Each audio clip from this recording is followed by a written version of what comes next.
Imagine a product so powerful it generates profit without producing anything you can hold. So invisible that most of us buy it every single day without noticing. That product is debt.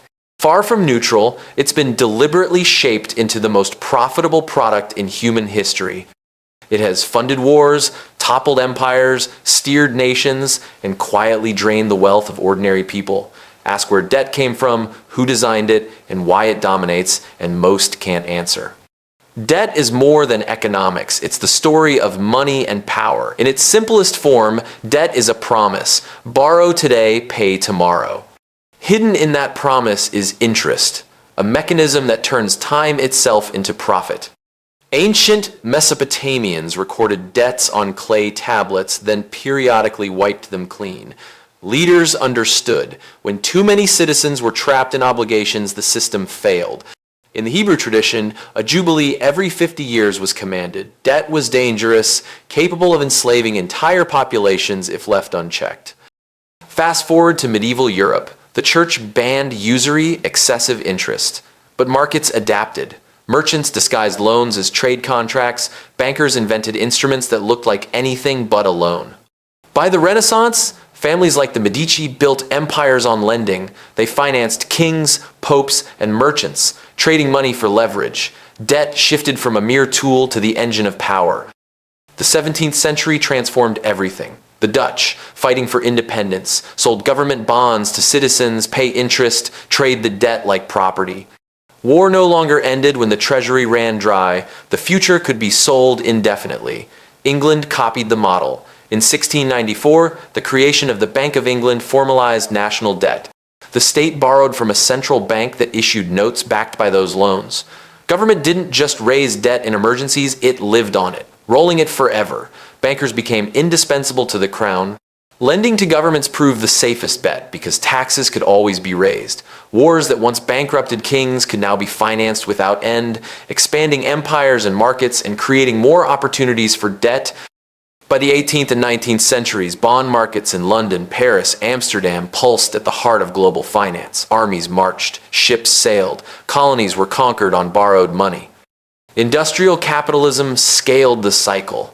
Railways, factories, and canals were built on credit. Workers earned wages from firms financed by debt and then borrowed to buy homes, tools, and later consumer goods. Debt seeped into every layer of economic life. By the 20th century, debt wasn't just for governments and tycoons. It became the everyday product. Mortgages, car loans, credit cards, student debt. Borrowing was normalized as the default condition of modern life. Here's the hidden genius and the hidden cruelty. Debt doesn't profit once. Every payment transfers wealth upward from the many to the few month after month, year after year. A 30-year mortgage can double a home's sticker price. Carrying a credit card balance compounds faster than many can pay. What begins as a promise becomes a trap. In 1944, the Bretton Woods agreements launched a new era. The IMF and World Bank would lend to nations in crisis or development. But the mechanism often worked as debt, as discipline. Loans tied to conditions, cut this, privatize that, rewrite budgets. Countries borrowed on terms set far from their capitals. Sovereignty bent to creditors' rules. The rhetoric promised stability and growth. The reality could be dependency. A quieter revolution reshaped markets, securitization. Mortgages, car loans, and corporate debt were bundled into instruments traded globally. Wall Street shifted from producing goods to engineering debt. Banks originated loans, sold them on, and collected fees at every step. Risk seemed spread. In truth, much was only hidden, waiting for the next crisis. 2008 was the logical outcome. Trillions in mortgage securities built on the belief that homeowners couldn't default en masse imploded. Governments rushed to rescue institutions selling bad debt, revealing who the system truly served. Families lost homes and savings. Banks received bailouts. And after the dust settled, debt didn't shrink, it grew. Post-2008, central banks cut rates to near zero and flooded markets with liquidity. The medicine stabilized the patient and supercharged the addiction. Governments, firms, and households borrowed more. Global debt climbed past $300 trillion, more than 3 times annual world output. Much of what is called growth is borrowed from the future. Debt fuels profits across an entire ecosystem. Banks, servicers, collectors, refinancers. Investors trade sovereign bonds, betting on the credit of nations. Hedge funds scour distressed debt. Rating agencies become gatekeepers of who borrows cheaply and who pays a premium. Every interest payment is a tiny river flowing upward. Over time, those rivers carve canyons of inequality. Those with assets borrow cheaply to buy more, those without pay more, trapped in cycles. As central banks explore digital currencies, the next evolution is taking shape.